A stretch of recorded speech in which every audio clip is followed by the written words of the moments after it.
الحمد لله الحمد لله الذي أرسل رسوله بالهدى ودين الحق ليظهره على الدين كله ولو كره المشركون. أشهد أن لا إله إلا الله وأشهد أن سيدنا محمدا عبده ورسوله. اللهم صل وسلم وبارك على سيدنا محمد وعلى آله وأصحابه ومن تبعهم بإحسان إلى يوم الدين. أما بعد، فيا عباد الله اتقوا الله حق تقاته ولا تموتن إلا وأنتم مسلمون. Sidang Jumaat yang dirahmati Allah, marilah kita meningkatkan ketakwaan kita kepada Allah Subhanahu wa taala dengan penuh keyakinan dan keikhlasan dalam melakukan segala suruhannya dan meninggalkan segala larangannya. Walaupun ujian demi ujian yang melanda, moga-moga kita terus istiqamah berada atas landasan akidah dan syariat Allah yang benar. Muslimin, mukminin yang dirahmati Allah, negara diuji dengan berbagai ujian, termasuklah kemarau panjang yang menggusarkan seluruh rakyat dan kehilangan pesawat MH370 yang masih dalam usaha pencarian. Umat Islam meletakkan pergantungan kepada Allah dengan berusaha dan berdoa bersungguh-sungguh kepada Allah yang Maha Berkuasa. Menajat dan solat hajat dilaksanakan di mana-mana sahaja.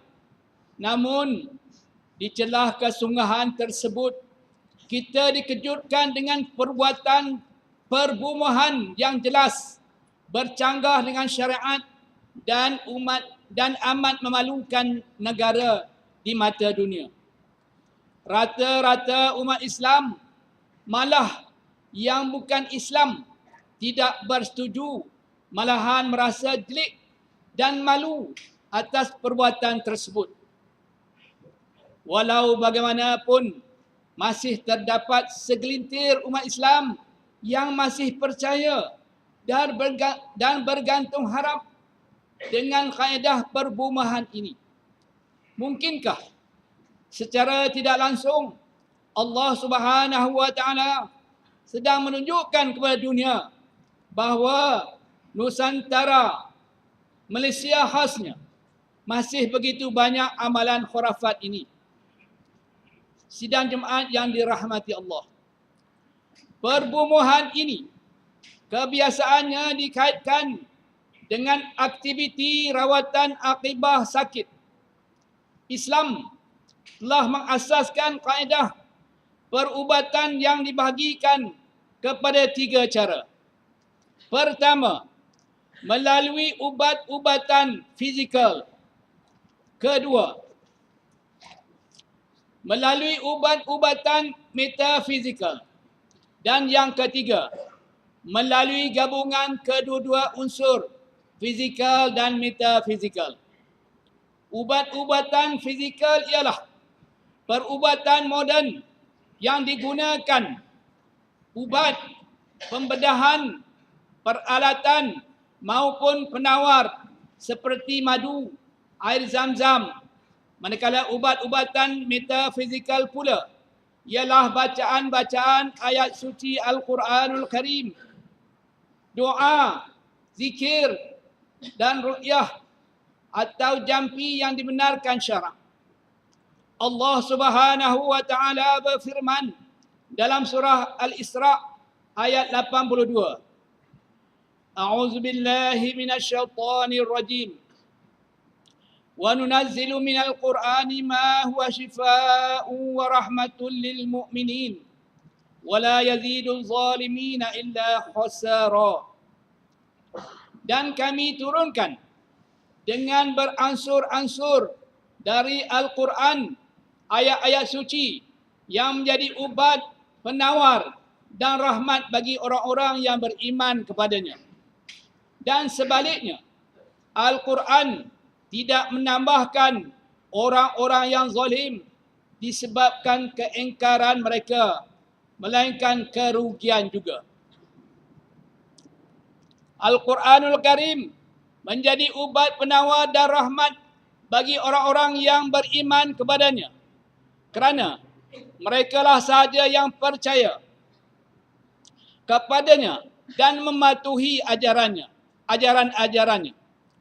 Al-Quran menjadi ubat penawar bagi penyakit-penyakit rohani seperti i'tiqad, kepercayaan sesat dan akhlak yang buruk. Ia juga menjadi ubat penawar bagi penyakit-penyakit jasmani, kerana dengan berkat pembacaannya dapat menyembuhkan banyak penyakit. Dengan syarat kita yakin dengan sepenuhnya serta mematuhi perintah-perintah Allah Azza wa Jal dan menjauhi larangannya. Banyak hadis Nabi yang menerangkan hakikat ini, yang membuktikan bahawa Rasulullah sallallahu alaihi wasallam dan sahabat-sahabatnya telah mengamalkannya. Sebaliknya, Al-Quran makin menambah kerugian dan membawa kebinasaan kepada orang-orang yang ingkar, kerana tiap-tiap kali turun firman Allah Subhanahu wa taala yang menyuruh atau melarang, maka mereka terus mengingkarinya. Ibn Abbas meriwayatkan daripada Rasulullah sallallahu alaihi wasallam, Bismillahirrahmanirrahim. Asyifa'u fi salasah. Syarbati asal. Wa syartati mihjam. Wa kayyati nar. Wa anha ummati anil kay. Kesemuanya itu boleh dicapai melalui 3 kaedah. Meminum madu, berbekam dan bakaran api. Dan aku melarang umatku menggunakan bakaran api, kerana belum diketahui teknologinya masa itu. Hadis sahih riwayat Imam Bukhari. Sidang jemaat yang dirahmati Allah,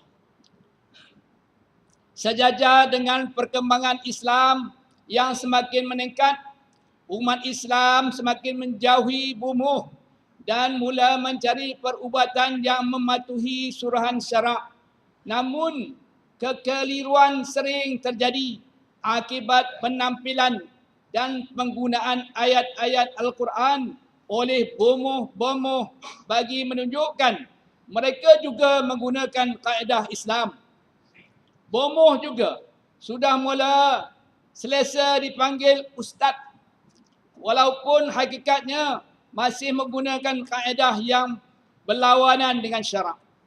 Sesungguhnya, amalan perbunuhan yang bercanggah dengan syariat Islam boleh membawa kepada syirik atau menyekutukan Allah Subhanahu wa taala.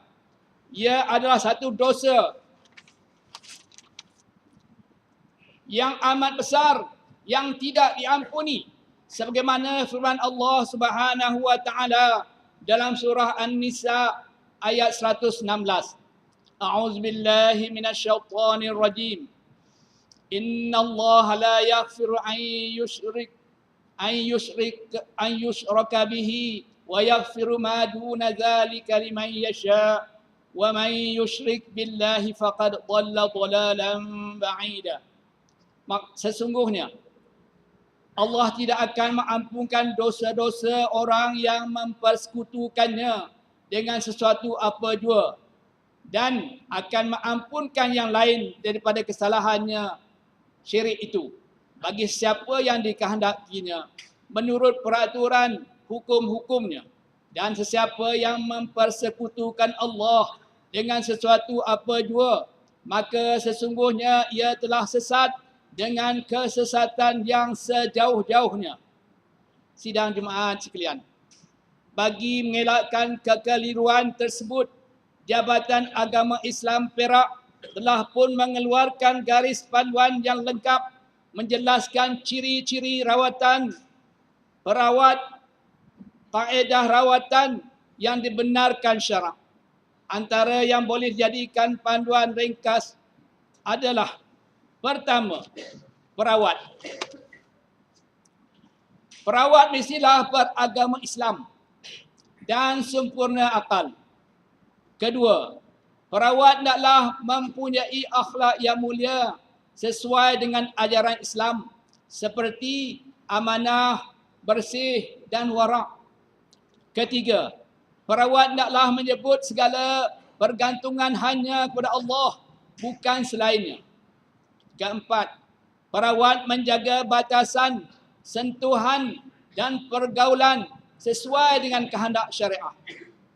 Kelima, perawat tidak boleh melakukan sesuatu yang bercanggah dengan syarak, walau apa sahaja alasan. Kedua, bahan rawatan. Bahan rawatan hendaklah halal dan suci dari unsur najis dan unsur syirik kepada Allah Subhanahu wa taala. Kedua, semua bahan boleh digunakan sehingga ada dalil yang mengharamkannya. Ketiga, apa jua bahan yang dijadikan perantara bagi tujuan memuja dan sihir tidak dibenarkan. Keempat, pencampuran antara bahan yang halal dengan bahan haram adalah tidak dibenarkan. Seperti ayat Quran yang ditulis secara mengelirukan dan dijadikan tangkal azimah. Kelima, bahan yang didakwa diambil dari alam ghaib tidak dibenarkan. Keenam, penggunaan binatang hidup maupun yang telah mati bagi tujuan pemujaan dan sihir tidak dibenarkan. Tempat rawatan. Tempat rawatan hendaklah bebas dari unsur-unsur syirik, maksiat dan menimbulkan fitnah. Kedua, hendaklah memisahkan ketika merawat lelaki dan wanita yang bukan mahram. Kaedah rawatan. Kaedah rawatan yang sabit dan selaras dengan Al-Quran dan hadis yang sahih boleh diguna pakai. Kedua, ruqyah hendaklah menggunakan ayat-ayat Al-Quran, hadis Nabi, doa atau zikir. Ketiga, ruqyah dengan jampi juga dibenarkan setakat yang tidak berlawanan dengan syarak. Keempat, diharuskan membaca ruqyah pada air untuk diminum, sapu, renjis dan mandi.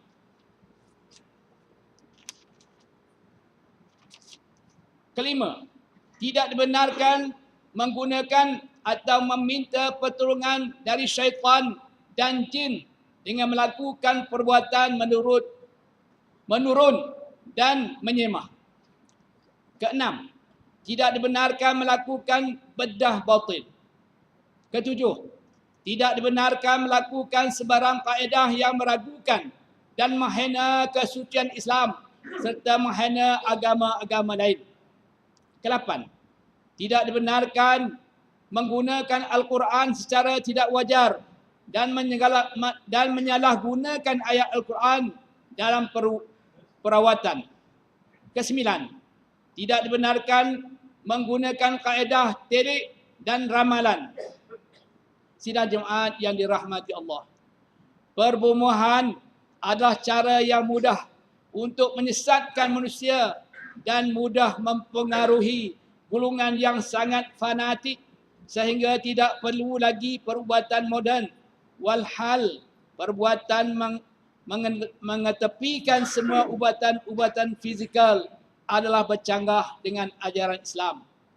Apa yang mendukacitakan masih terdapat di kalangan kita, khususnya masyarakat Islam, apabila menghadapi sesuatu masalah atau sesuatu penyakit ganjil akan pergi berjumpa bomoh yang kononnya boleh merawat penyakit berkenaan dengan cara jampi-jampian.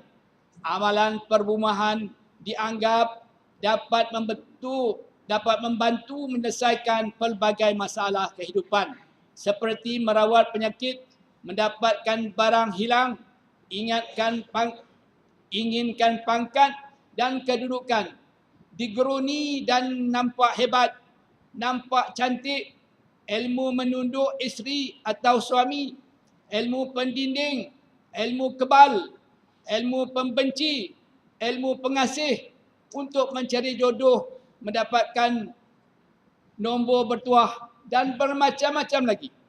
Kesemua ini merupakan perbuatan yang dilarang yang boleh menyebabkan syirik yang tidak diampun oleh Allah Subhanahu wa taala.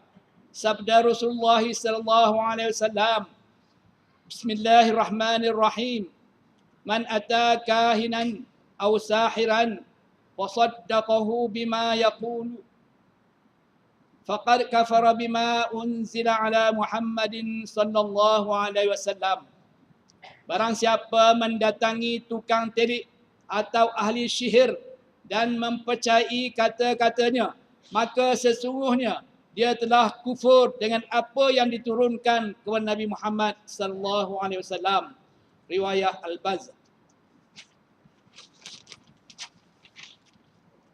Perbuatan syirik itu termasuklah mempercayai adanya kuasa tertentu dalam tangkal, wafak, azimah, keris, parang, batu, cincin, kayu dan sebagainya yang digunakan atau dipakai untuk menolak bala, bencana atau untuk menyembuhkan sebarang penyakit. Sabda Rasulullah SAW dalam menolak penggunaan tangkal ini dalam sebuah hadis yang diriwayatkan oleh Uqbah bin Amr. Bismillahirrahmanirrahim. Man ta'allaqa tamimah fala atimmallahu lahu wa man ta'allaqa wad'ah fala wadda'allahu lah. Siapa yang menggantung tangkal, Allah tidak akan menyempurnakannya, dan sesiapa yang menggantung wad'ah, tidak ada pelindungan baginya. Ruah Ahmad, Imam Ahmad. Barakallahu li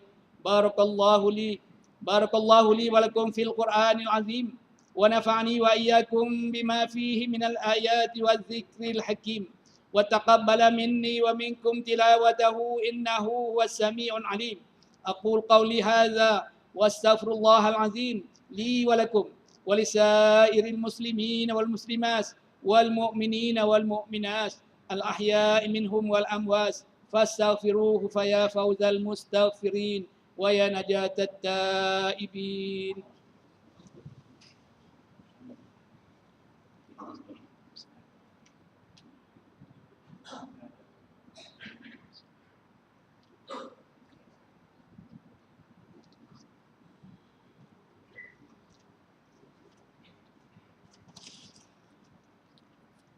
Alhamdulillahil qail. Hal unabbiukum ala man tanazzalu syayatin. Tanazzalu ala kulli affakin athim. Yulquna as-sam'a wa aksaruhum kadhibun.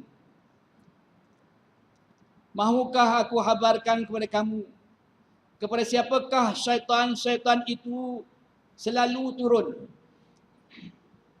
Yakni sebenarnya syaitan-syaitan itu turun kepada golongan pendusta yang berdusta, pawang-pawang dan ahli-ahli sihir yang mendakwa mengetahui perkara-perkara yang gaib, bukan kepada Nabi atau orang yang mewarisinya. Mereka selalu turun pada tiap-tiap pendusta yang berdosa, yang mendengar bersungguh-sungguh apa yang disampaikan oleh syaitan-syaitan itu, sedang kebanyakan beritanya adalah dusta. Surah Syu'ara ayat 221 hingga 223.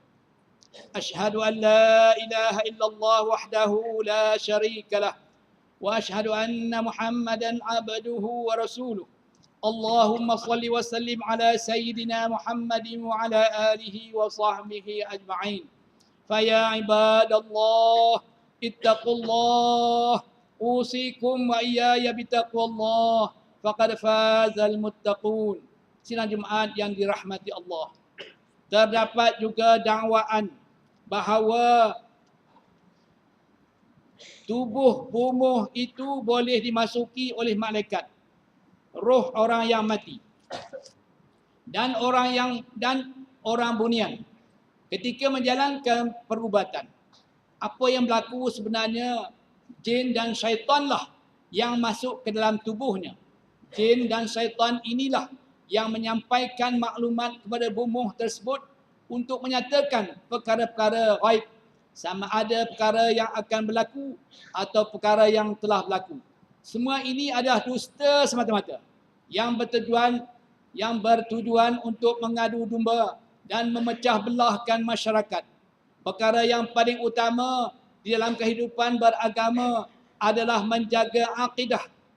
Oleh itu, umat Islam wajib sentiasa menghindari diri dari terperdaya dan terjerumus ke dalam penyelewengan akidah melalui perkhidmatan perbumuhan.